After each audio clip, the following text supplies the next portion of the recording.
everyone. Welcome back to another episode of Stories for Little People. We're here at the East Side Freedom Library. So happy you could join us. And we'll get started with our first book.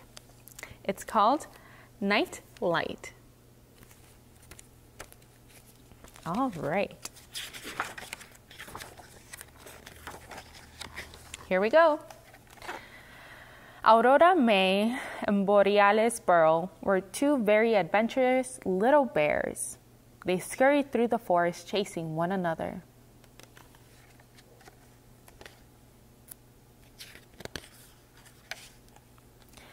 Turning over rocks, sledding down cliffs, playing hide and seek in the wildflowers, and cooling off in the river waters.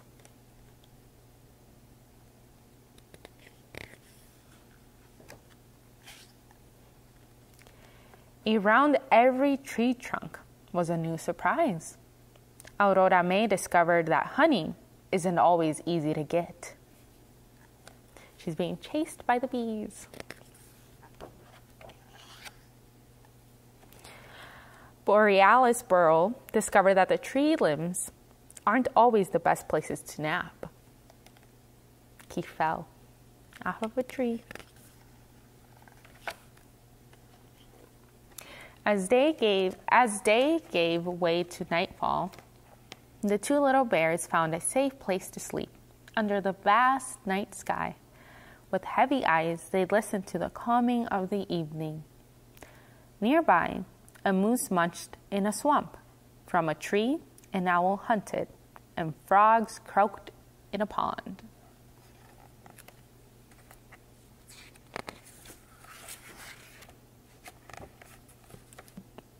And the two bears dozed, and the sky began to stir. With a whisper, the emerald sky rippled. The moose stopped chewing and looked up.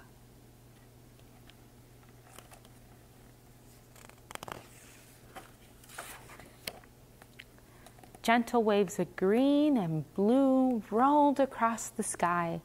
The croaking frogs paused. Delicate white fingers of light seemed to reach out. The owl cocked his head towards the light. High above, the heavens continued to move. Startled, a squirrel stopped and glanced upward, accidentally dropping a nut on the sleeping bears.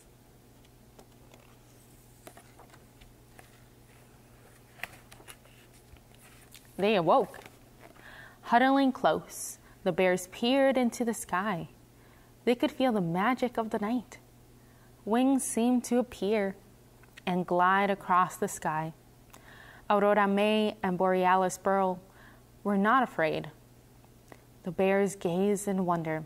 What could this be? An arc? A swirl? A burst of color?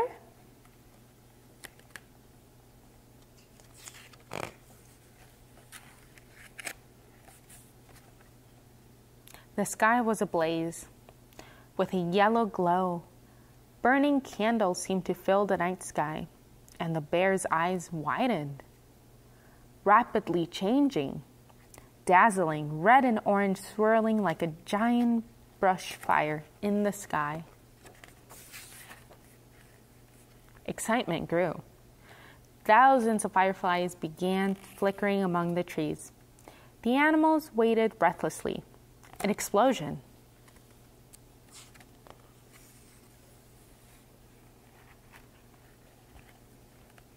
The northern lights filled the sky, illuminating the forest. The bears blinked. The moose stepped back. The owl's eyes grew large. The frogs jumped in surprise. The forest never looked so radiant.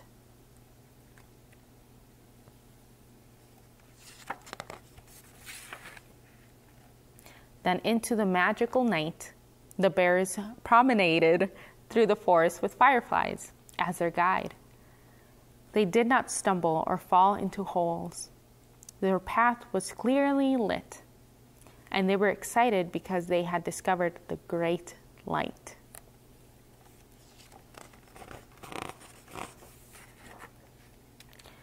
So it is. On certain cool, damp summer nights, some may see a flicker of fireflies in the forest. Still others may look into the night sky and see the ever-changing northern lights. But a lucky few may catch a fleeting glimpse of Aurora May and Borealis Burrow.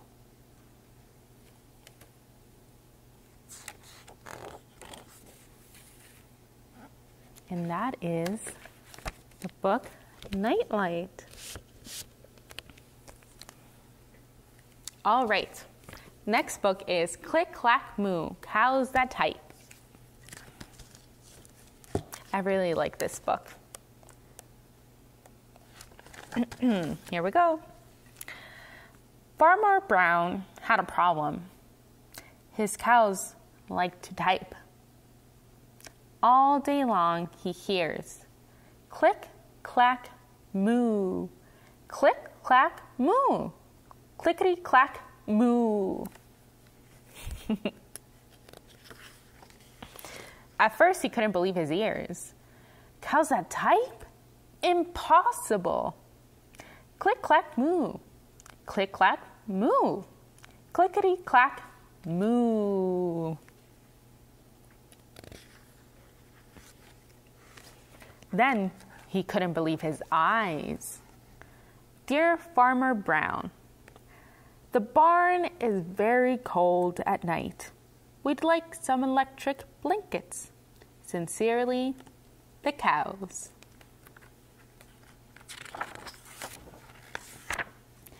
It was bad enough that the cows had found the old typewriter in the barn. Now they wanted electric blankets? No way, said Farmer Brown. No electric blankets. So the cows went on strike. They left a note on the barn door. Sorry, we're closed. No milk today.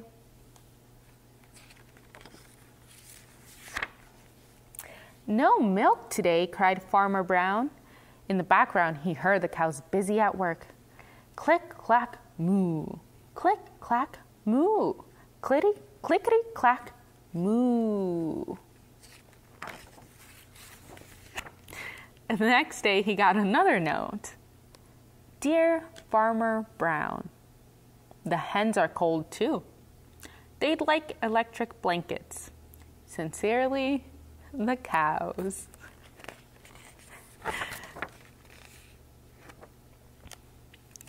The cows were growing impatient with the farmer. They left a note on the barn door. Closed. No milk. No eggs. No eggs, cried Farmer Brown. In the background, he heard them again. Click, clack, moo. Click, clack, moo. Clickety, clack, moo. They got the chickens on board this time. Cows that type? Hens on strike? Who ever heard of such a thing? How can I run a farm with no milk and no eggs? Farmer Brown was furious. Farmer Brown got his own typewriter. Dear cows and hens, there will be no electric blankets. You are cows and hens. I demand milk and eggs. Sincerely, Farmer Brown. How do you think the cows are going to respond? Whoa, whoa, whoa. Duck was a neutral party, so he brought the ultimatum to the cows. There goes little Duck.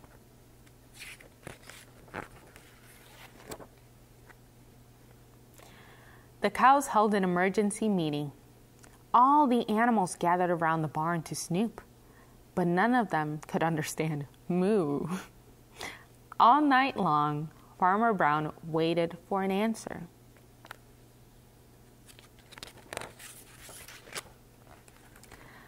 Duck knocked on the door early the next morning. He handed Farmer Brown a note. Here you go. Dear Farmer Brown, we will exchange our typewriter for electric blankets. Leave them outside the barn door. and we will send Duck over with a typewriter. Sincerely, the cows. Farmer Brown decided this was a good deal. He left the blankets next to the barn door and waited for Duck to come over with a typewriter.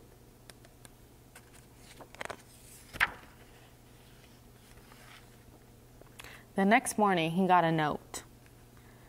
Dear Farmer Brown, the pond is quite boring. We'd like a diving board. Sincerely, the ducks. Click, clack, quack. Click, clack, quack. Click, clickety, clack, quack. And then they got their diving board. So that is Click, Clack, Moo, Cows That Type. All right. So our last tree is called, our last book, is called A Possible Tree. Here we go.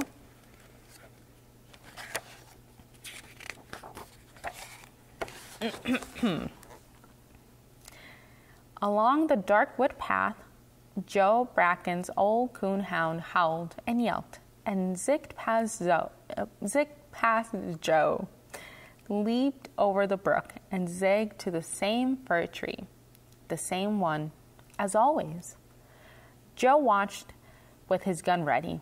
The dog stopped in the patch of moonlight and wagged his tail and scratched his neck and lay down. Joe turned back home. No use hunting with that dog, he said. That dog is no good at all.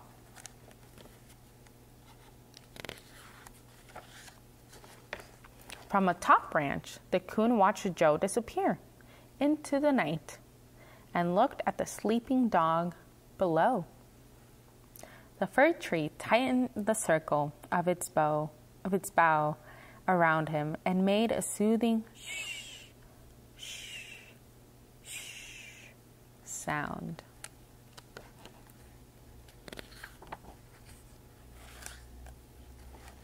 Tall, straight spruce trees grew in the woods around the short, bushy fir where the chased coon and Joe Bracken's dog rested. Trees touching each other, with branches leading up to the pointed green spires. Together, they swayed with the wind and swept storms out of the sky.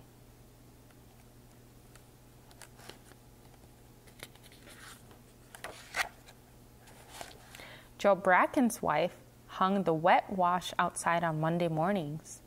Every time, a blue jay screamed at her from the point of a white picket, and every time, Mrs. Bracken screamed back, "You pest, get your fine feathers off my fence." She hurled the wash water at the bird. She always missed, except this time. Poor little blue jay.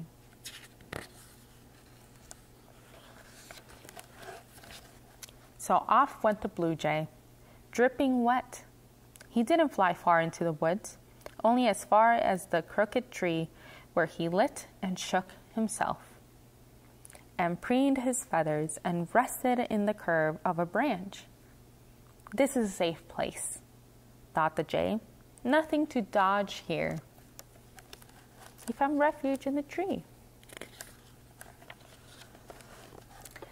Joe Bracken's son had a slingshot and a pocket full of pebbles, and he had been bothering a mother squirrel who skittered about every day gathering chicken feed for her little ones. She always shot several rounds of ack chatter back at him, but still the pebbles kept coming. So one morning, before Joe's son was up, the squirrel scurried to the twisted tree and found a sound limb. It curled around her and around her little ones. It grew thick needles and provided seeds hidden in the prickly cones for food through the winter.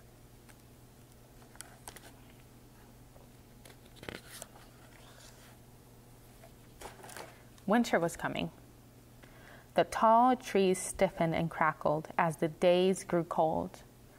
Below the crooked fir kept the coon, the blue jay, the squirrels warm, holding them tightly away from harm, away from humans. Joe Bracken's hired hand started for town in Joe's truck. They accidentally bumped a fox on the hump beyond Sweet Fern Hollow. The fox bounded off with 3 legs to the shelter in the forest and hid in the bushy bottom branches of the crooked fir tree. He licked his sores and calmed his fears and shut his eyes, and the fir tree closed a circle of branch around him. Poor little fox. Then an owl came one night, and 2 rabbits the next day. And Joe Bracken's coon dog slept regularly in the needle nest beside the fox.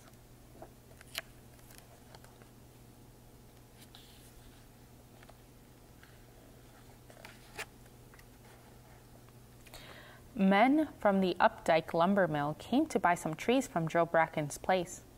Joe said, "Okay." So the lumbermen went through the forest, chopping and chip out of the straight and strong and tall trees they wanted to saw down until they reached the knotted fir. The animals were off for the day looking for food, so it stood alone.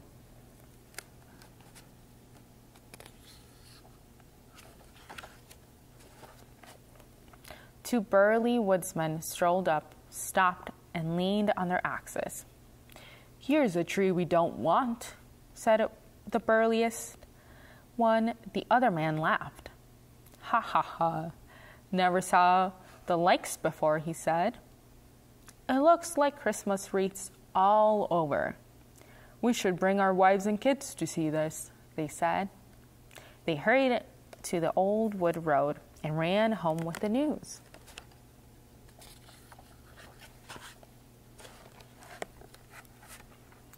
Joe Bracken heard about it. "I'll go over tonight," he thought, "and I'll look for myself." Then his wife wanted to go, and his son, and his old dog's tail wagged. They lit a lantern. It was Christmas Eve, and followed the flickering light slowly down the dark woods path. Joe Bracken's hound howled and yelped and zigged past them, leaped over the frozen brook and zigged under the familiar tree and curled up where he belonged.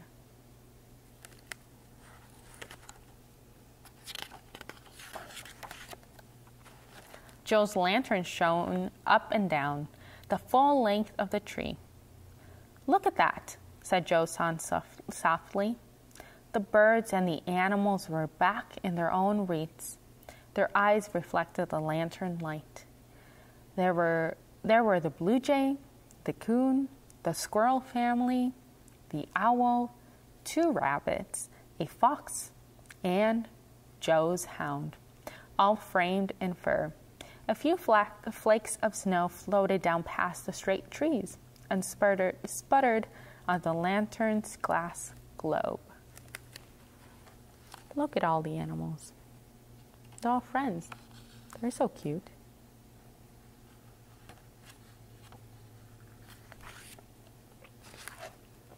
Joe's neighbors and others came.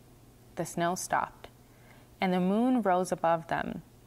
They looked in wonder at the wonderful tree and said, "Who would believe this was possible?" Each word made puffs of white breath. "Possible" made the biggest puff of all, and then shimmered in the light of the moon.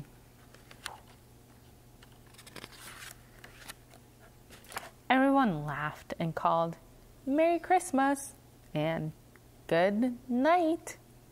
And the shining, shimmering went with them all the way home. And that was A Possible Tree. Thank you so much for joining us this time. I hope to see you next time. Bye.